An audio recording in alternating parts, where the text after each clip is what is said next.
So my favorite line in the movie is, "I only kill professionals." You know, and it's interesting because it reveals sort of both the cockiness that I think Tobin has, but it also seems like he's goading Matt quite a bit. How much did you view their relationship as one of sort of the cat and mouse, and another of sort of this kind of secret mentorship? I don't think it was mentorship so much. I mean, I think he's very cynical, and what he saw in this young kid is like he's just trying to warn him. You know, it's not what you think it is, as he finds out. Yeah. The only reason I don't kill him is because we needed to keep him alive the rest of the picture. I'd have shot him right there in the train station if it was up to me. But it really, I mean, it's almost like the ultimate insult, you know. You're not even worth me getting rid of, you know. All right. Yeah. Just comes back to bite him on the ass later on, I guess. Yeah, and a few other places. So, I mean, you usually play sympathetic and often conscientious characters. And while we've often seen badass Denzel, we don't always see bad Denzel. So I'm kind of curious how you shed your compassionate skin to don the cloak of Tobin Frost and really strip away a lot of that. Well,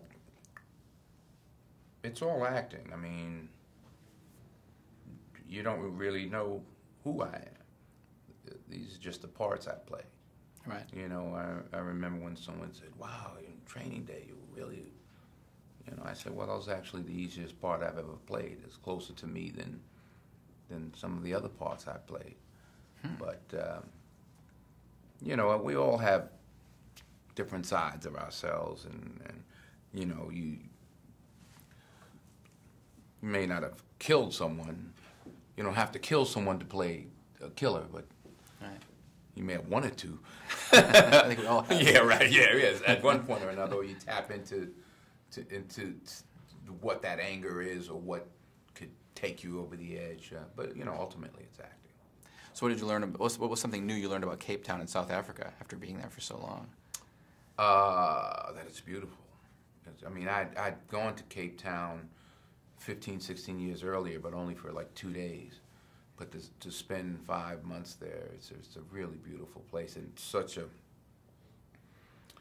diverse topography, from the wine country to the ocean to the townships, to Table Mountain, to the sea. It's just a beautiful country.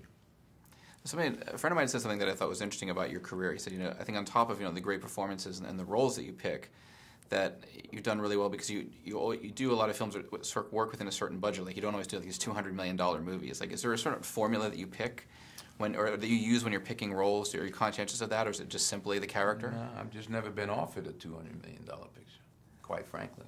I've never been offered one. What do you think after this, maybe? More action roles, hopefully?